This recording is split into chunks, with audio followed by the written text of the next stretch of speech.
What is up, everyone?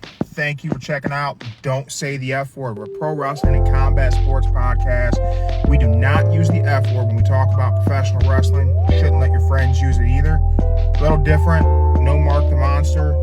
Not in the studio, in the car. Thank you for anyone checking us out live right here on Instagram. Definitely appreciate you guys checking us out. Kind of impromptu. We don't usually do Wednesday's show, but I mean, a lot has happened since our last show on Sunday.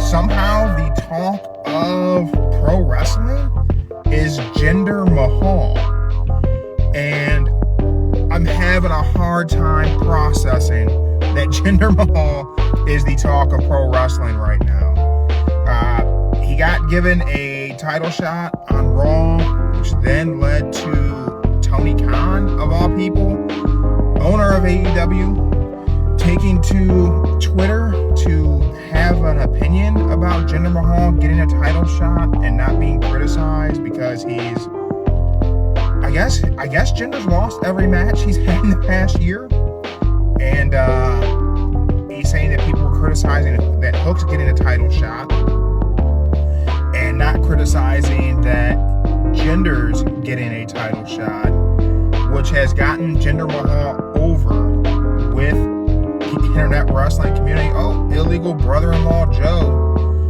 joining us. Maybe Joe's getting in here.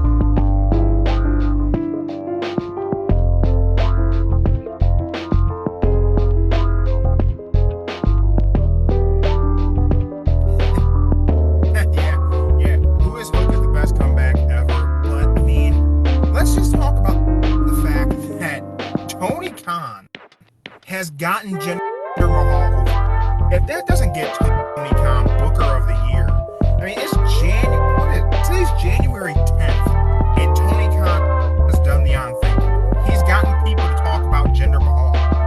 Nobody talks about Jinder Mahal, at least not in a positive way. Where's there ever been fan support for Jinder Mahal? It's just never been a thing. No one's ever been excited about Jinder Mahal in a story. No one's been pumped about Jinder Mahal getting title shots. I mean, his title reign was insanely forgettable, right? Like, it was memorable because it was bad, and whatever the storyline was with him and Nakamura, where Jinder kind of came off racist, that's Jinder Mahal's legacy. And now, I just recently seen someone shared something like, do you want to see Jinder Mahal as world champion? And nobody wants to see Jinder Mahal as world champion, right? I mean, does anybody want to see this? If somebody wants to see it, I would love to see that in the comments. There's no way people want to see Jinder Mahal as WWE world champion or beating Seth Rollins. Like, that doesn't make any sense. Joe, I don't know why I keep saying that I have to invite. I don't know. You joining? You not joining? I don't know what's happening. And Joe, you would like to see Jinder Mahal as champ. Joe, that doesn't make any sense. Why would you want to see that? Why on earth would you want to see Jinder as champ? Help me understand.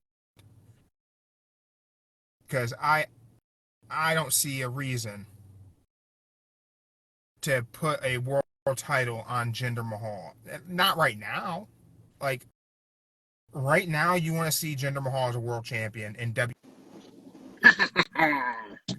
There we go. Now, why would you want? I want to see Jinder champion. Yeah, why would you want to see Jinder champion?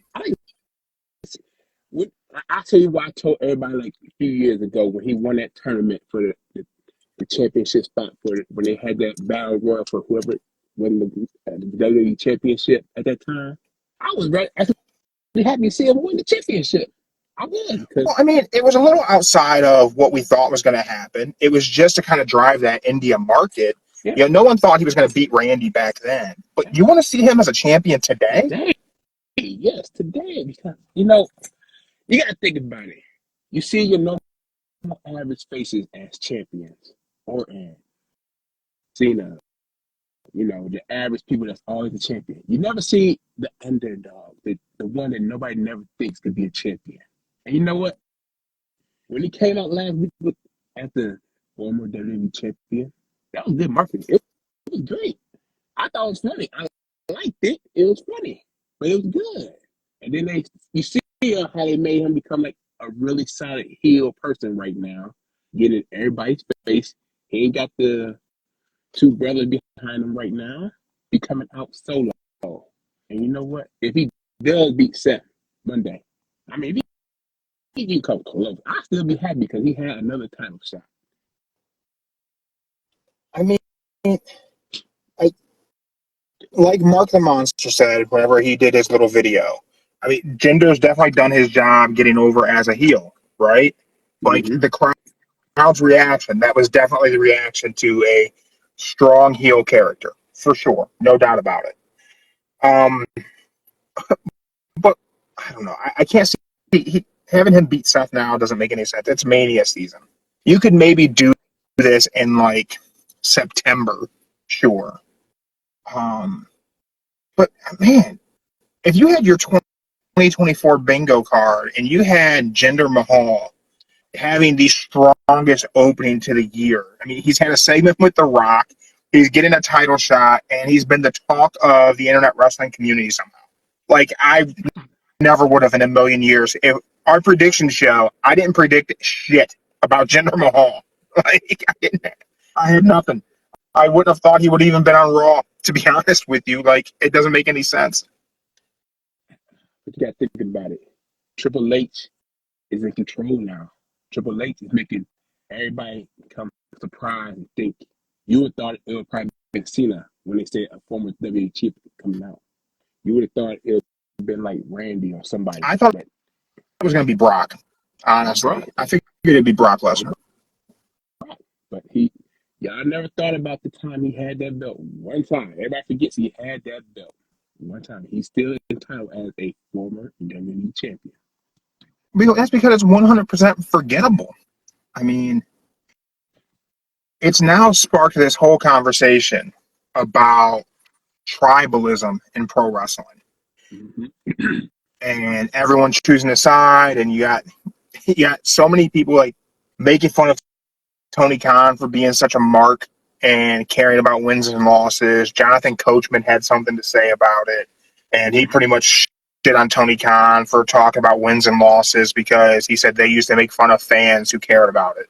I think that for a fan, the wins and losses matter. Do I think Tony Khan, as the owner of AEW, should be tweeting this stuff out and having these comments openly on a public forum? Maybe not. Actually, probably not. It's probably not what he should be doing because then he just gets shit on by personalities and even TV networks. We're poking fun at him for referencing Cage Match as a source for rating matches. I just want to know what made him even do that. Like, talk about that yesterday. You know what it is? Like, Tony Khan, his behavior is exactly that of everyone who grew up as a wrestling fan in the mid to late 90s, early 2000s, how we would respond if we owned the second largest wrestling promotion in the world. Like, it's exactly what you and I would do. We would look for an opportunity to try to, I guess, talk shit about the competition in a silly mark-ass way, which it's funny, but not for the owner to do. Vince isn't doing this. But whenever we talk tribalism in pro wrestling, it's really kind of the fault of our generation of wrestling fans. But I'm going to solely put the blame of tribalism in pro wrestling on one man and one man alone. I'm blaming Eric Bischoff. Yeah, it's Eric Bischoff's fault that there's tribalism in pro wrestling. To this day, it's Bischoff's fault. He created the silly facade in the 90s of this idea of it was WCW versus WWF. And it really wasn't. It's just that Eric Bischoff, when he was running WCW, he was a carny. He still is a carny in the world of pro wrestling. He was then, after working for Vern Gagne and getting the job with Ted Turner in WCW. His behavior was that of a carny. His silly ass thought he was going to put Vince out of business. Went on TV saying this silly promotional shit that he was putting Vince under and talking about ratings. Vince didn't do that. Vince was born into the carny lifestyle of pro wrestling, but was always a businessman. Eric Bischoff is not a businessman. He's a carny. And he's the reason why there's tribalism. To this day, he still instigates it by talking shit about AEW. Unwarranted, because AEW has been successful longer versus WWE, if you want to consider that. But they've been successful longer than Eric Bischoff was ever successful with WCW. Bischoff was only successful by his own standards for 83 weeks. AEW's been around for 5 years. Not trying to go head to head against the top dog WWE, but in moments they outperformed their equal brand in NXT. Eric Bischoff was only successful for 83 weeks by his own standards, and it's the only thing he gets to hang his hat on is 83 weeks. Everything else he did in WCW was a colossal failure. He uses numbers under the idea that numbers don't lie, right? That's his whole shit. Numbers never lie. Here's something I've learned in all my years of business and working for large corporations. Yeah, numbers never lie, but liars use numbers. You talk about the numbers that are good for your business. So he shits on Tony Khan for talking about the revenue that AEW has brought in and not talking about what it cost, and that the company has to be operating at a loss, which corporations do whenever they kick off anyway. But he's the same guy who uses numbers because he's a liar. He paints this picture that WCW was this crazy success, and the only reason why they ever failed was because they didn't get the revenue from their pay-per-views.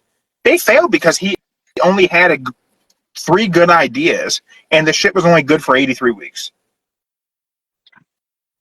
I say why they really failed. Finger poke of doom? And the creative control. He let everybody have creative control. I mean, I recently seen that Eric Bischoff was saying something about any former WWE guys going to AEW wouldn't be used well and that it'd be a waste of their time. And he said this as if he knew how to use established stars in WCW. Eric Bischoff couldn't figure out how to book Bret Hart in 1997. I think the only why he said that is because he's kind of tired of seeing all the former WWE guys go over there. I agree with them that they don't do well with former WWE stars. I actually agree with Bischoff, and you know how much it pains me to say that. Mm-hmm. He's right on that. But it's because AEW is not the place for former WWE stars. The fan base actually doesn't really want that. They will say that they do, and they want people who they think weren't used well in WWE to come over there and be used well. If you're not used well in WWE, there's a few exceptions, very, very few though. But generally, if you can't be used well and you can't get over in WWE, you can't get over anywhere. Case in point is Miro. You're not getting him over anywhere. You always. And I like the guy. I think he's talented in the ring. But I don't know a booker on the planet that could get that guy over. He'd have to go to GCW, and maybe he could do the Matt Cardona thing and be the king of the Indies for a little while and do some death matches, and that would help get him over with a different fan base. AEW would never get Miro over. It's not the place for a guy like that. AEW can't get Claudio over. And he left WWE with fans thinking he should have been the guy beating Roman Reigns. He comes into AEW, can't get the guy over. Why? It's like Vince said, Claudio is not a heavyweight champion material. I kind of agree. But he's good. He's good in the ring. But as Ben said, he's not a heavyweight championship material. He's just your mid card star. Even though the fans and you and everybody else get behind him, know he's a good athlete and everything. But if he could do better with the promo, maybe he could be a heavyweight champion. But really, realistically, he's not the heavyweight championship material guy. Yeah. What did you think of Raw? Did you think Raw was a good show? It was pretty good last night. I ain't gonna lie. I cracked up laughing about the whole R-Truth and Judgment Day. That was funny. Very enjoyable. R-Truth is gold. They're going to have to put him in the group, right? He already in the group. He beat JD. But they're saying he's not in the group. They're not accepting it. So, I don't know.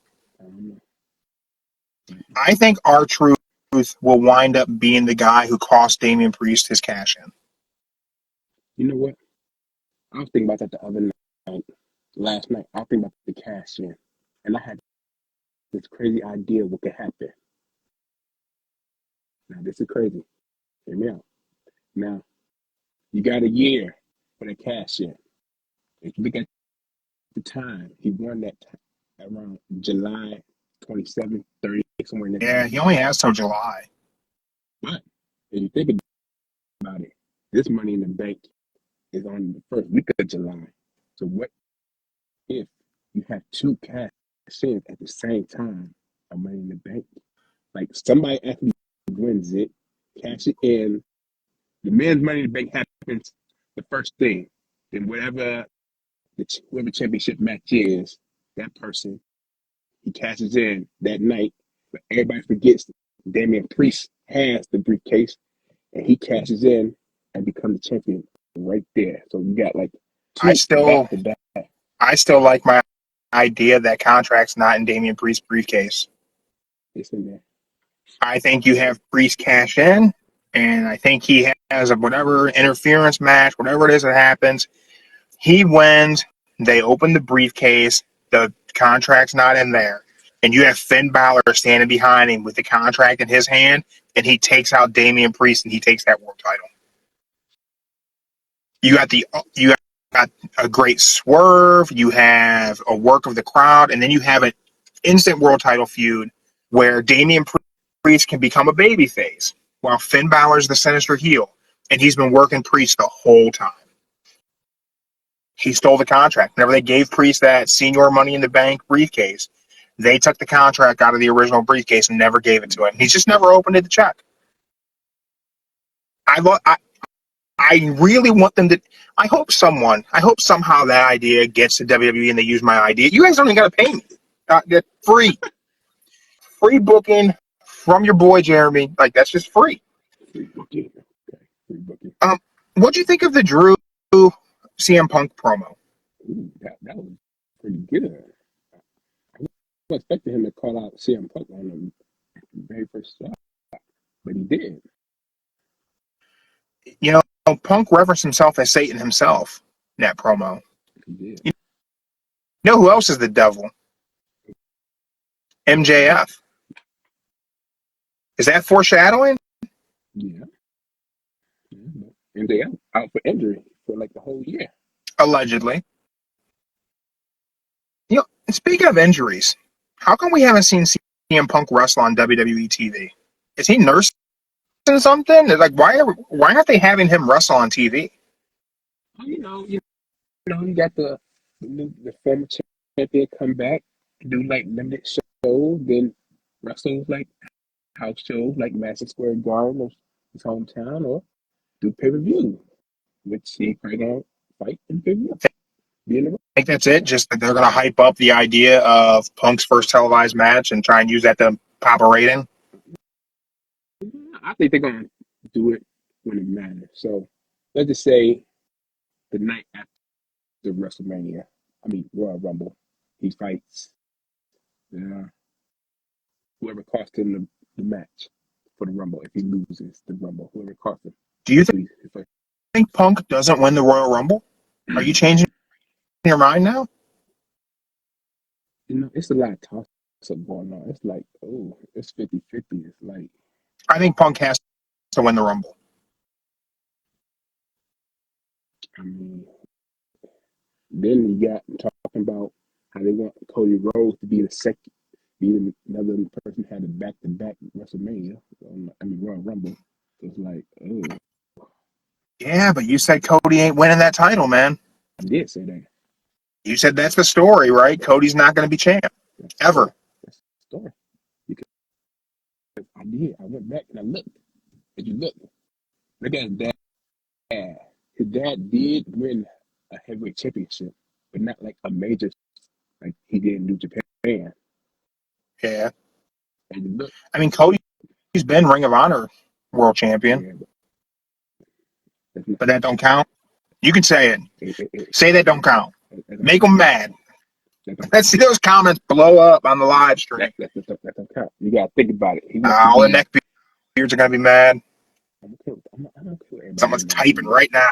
I'm all type. I'm okay with that. I'm just saying. That's the thing. Cody ain't gonna be like a WWE heavyweight champion. That's it. That's the story. He's gonna follow Daddy's legacy, not be a champion. I don't want that to be right, but I mean, whenever you pitch that on Sunday, that Cody's story is that he'll never be a world champion, I'm like, man, the Cuban Look, Gorilla telling us he thinks Cody will be world champion one day. So if you are checking us out Sunday, that episode is up on Spotify and YouTube and Rumble. But what Joe's theory is that Cody Rhodes' story is not about him winning a world title. Cody Rhodes' story is that no Rhodes will ever be WWE World Champion.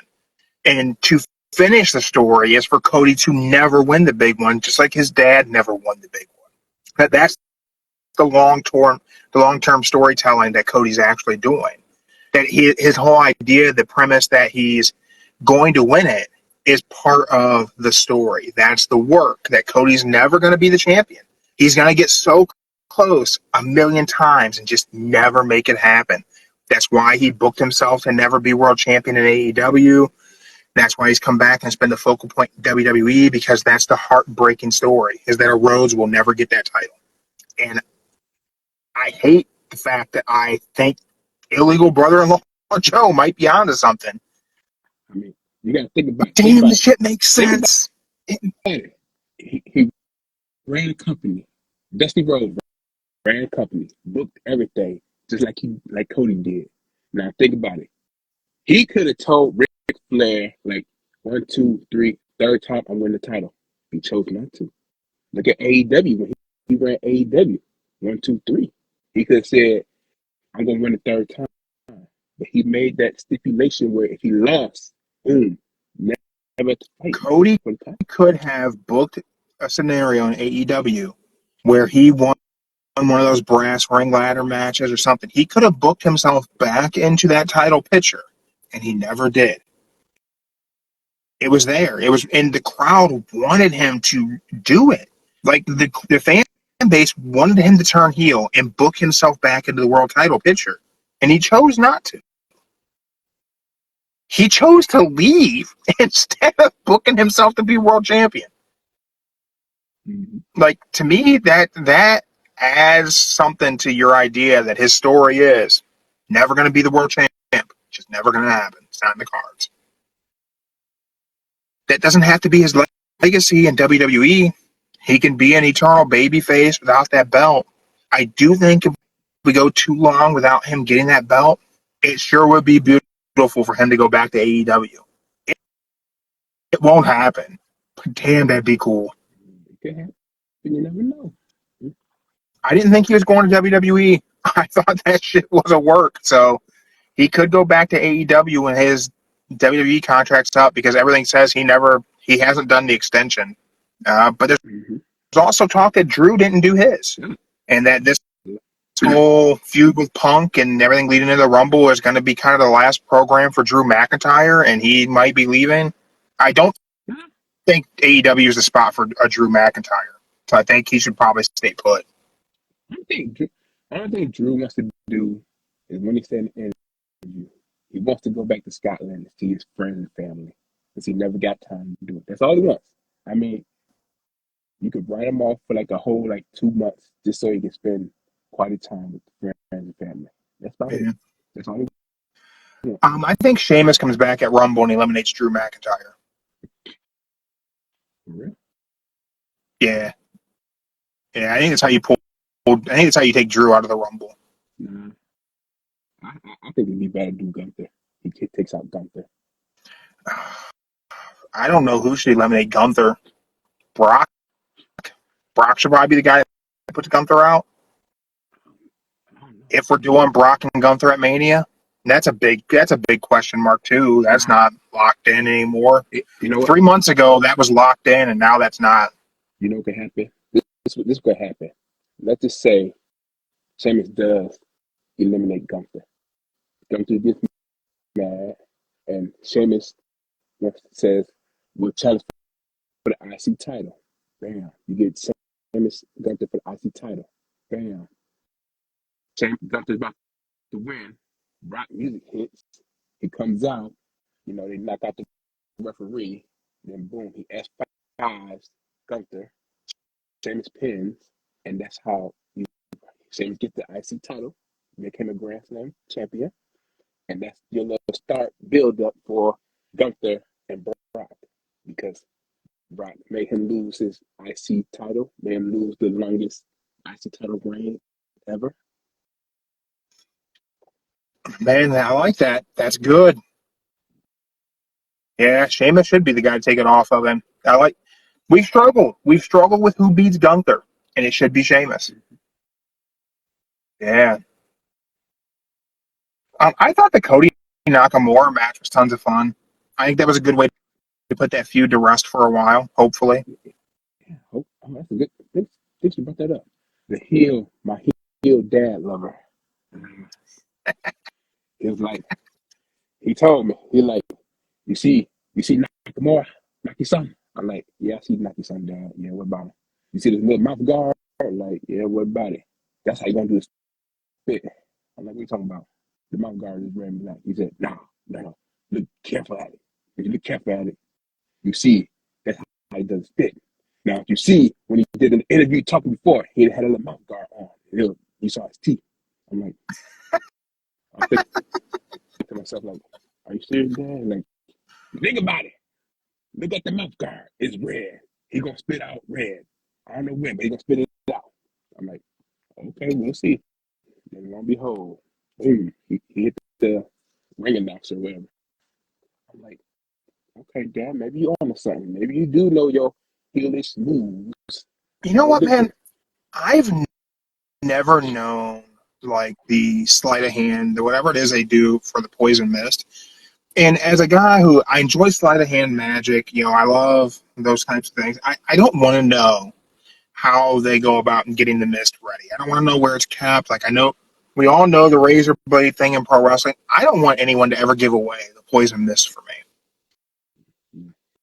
Nakamura always wears a mouth guard. That's just paying homage to that strong style, shoot style MMA thing. If he's got something in there, cool. Whatever it is, I like that. I've never caught it. I've never seen them load it up. I've never seen Great Muta do it. I've never caught someone in the act of prepping the poison mist. And I don't want to. I like that being a mystery for me. It makes me happy. As Simon Miller would say, it gives me the warm and fuzzies in my tum-tum. Hope I don't get sued for that. You will get sued for it. I gave him credit, so I'll be fine. Yeah, you gave him credit. Everybody give him credit, so it's no biggie. I don't have the match card in front of me for Dynamite tonight because we're both sitting in our cars. Yeah. But what I seen, I thought Dynamite looked really good. They're doing a bunch of Brody Lee tribute matches. I thought the card looked really good. Mm-hmm. Brody Lee. Oh yeah. All I know is they're gonna have Samoa Joe on there, and he's gonna. I think he's gonna fight somebody tonight. Yeah, he's gonna face Hook, I think. Hook, really? I think so. I think tonight's him versus Hook. So he's probably gonna murder Hook. Poor Taz. I feel bad for Taz. I wish we could rewind the clock and have Samoa Joe versus Taz.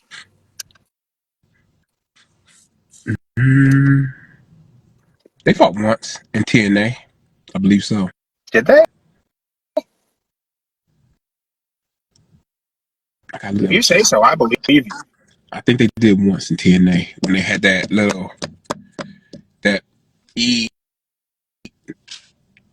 EC3, whatever they called it. They couldn't say ECW. They called it something different. But yeah.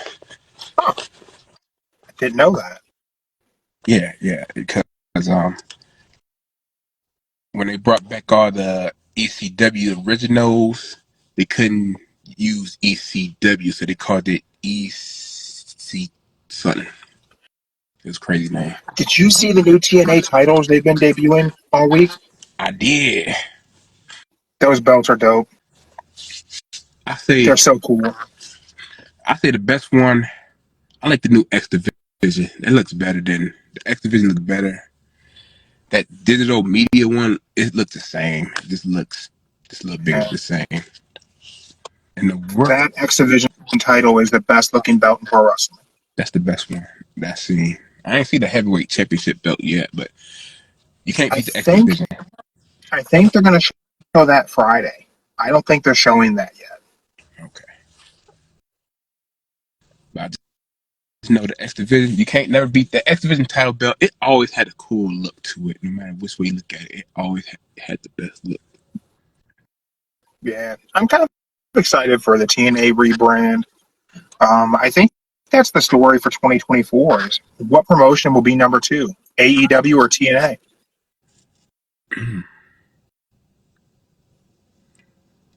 I think we're prime for TNA to have a resurgence. Well, I just think it's going to be a very good year for them. I think it's going to be TNA because you got the TNA about to probably get a good deal. They probably going to be on a better network. And they probably going to get a lot of streaming service now because they making a name for themselves. They're not being like AEW being in the news for like dumb things or having your boss scream on Twitter. Hey. Do you think Warner Brothers Discovery is going to pick up Raw and leave AEW without a TV deal? I heard, this morning, I heard it's Amazon. For Amazon Prime. Raw? Yeah, Amazon Prime. I heard it was on one of the services I seen. They said Amazon Prime is trying to get Raw so it could be on their little streaming platform so that they can get some more subscribers to tune in and have like a partnership with WWE. That would be interesting. Yeah, I heard that Amazon is gonna have it on Amazon Prime on Mondays. Huh. Yeah, sounds crazy, but yeah, that's what I heard. Be a good spot for them. Mm-hmm. They get a lot of viewership and probably drive people to get the platform. You know, I'm already an Amazon Prime member, but hey, I'm still right for me. So I never watch anything on Prime TV, so it give me something to watch.